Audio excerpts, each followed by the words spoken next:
ரசூல் ஸல்லல்லாஹு அலைஹி வஸல்லம் அவர்கள் சொல்றாங்க, அஜபன் லி அம்ரில் முஃமின், மூமினுடைய விஷயங்கள் எல்லாம் ஆச்சரியம் உண்டாங்க ரசூல் ஸல்லல்லாஹு அலைஹி வஸல்லம். மூமின்களுடைய விஷயம் ஆச்சரியம். இப்போ நான் வாகனத்தில் போறேன்னு வைங்க, அல்லது நீங்க போறீங்க ஒரு டவுனுக்கு போகணும், ஒரு காட்டை தாண்டிட்டு தான் டவுனுக்கு போகணும்னு வைங்க. போற வழியில நடுக்காடு, கடும் பயங்கரமான காடு, அதுல காட்டுல கார் நின்றுட்டு வைங்க, வாகனம் நின்றுட்டு வைங்க, என்ன சரி வந்துச்சுன்னா பெரிய ஆபத்து, ஒரு மனுஷனும் இல்லாத இடம். ஆனா அதாவது கல்லர்கள் இருக்கிறாங்க, வேற வேற விஷயங்கள் நடக்கிறதுக்கெல்லாம் வாய்ப்புள்ள இடம். வாகனம் நின்றுட்டு பெச்சாகிட்டு, இப்ப பெச்சாகினா அதுல இறங்கினவன் தடமாறுவான்.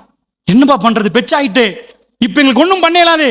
அந்த காருக்குள்ள ஸ்பியாவில் இருந்துச்சுன்னு வைங்க, ஒரு ஆள் என்ன சொல்ல, டோன்ட் வரி, பயப்படாதீங்க, எல்லாம் உள்ளுக்குள்ள இருக்குது. கலட்டி ரோதைய கலட்டி உள்ளுக்குள்ள இன்னொன்று இருக்குது, அதை எடுத்து இதுக்குள்ள போட்டு அதை போடுவோம், என்கிட்ட எக்யூப்மெண்ட்டும் இருக்குது, பயப்படாதீங்க, 10 நிமிஷம் வேலை.